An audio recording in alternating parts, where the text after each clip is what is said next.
பிஜேபியை தோற்கடிக்க வேண்டும். பிஜேபி ஒரு சராசரி அரசியல் கட்சி அல்ல. காங்கிரஸை போல இதர கட்சிகளை போல சராசரியான தேர்தல் அரசியல் கட்சி அல்ல. வெறும் அரசியல் அதிகாரத்திற்கு போட்டி போடக்கூடிய வெறும் சராசரியான ஒரு அரசியல் கட்சி அல்ல. பிஜேபி என்பது ஆர்எஸ்எஸ் என்கிற இயக்கத்தின் ஒரு அரசியல் பிரிவு. ஆர்எஸ்எஸ் என்கிற இயக்கம் பிஜேபியின் கலாச்சார பிரிவு அல்ல.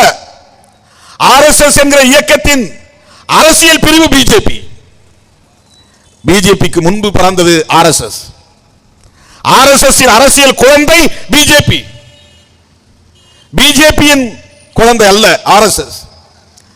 ஆர்எஸ்எஸ் நூற்றாண்டை கொண்டாடுகிறது. ஒரு நூற்றாண்டுக்குள் அவர்கள் என்ன நோக்கத்திற்காக இந்த இயக்கத்தை உருவாக்கினார்களோ அந்த நோக்கத்தை நிறைவேற்றப் போகிறார்கள் என்கிற மமதையோடு இருக்கிறார்கள்.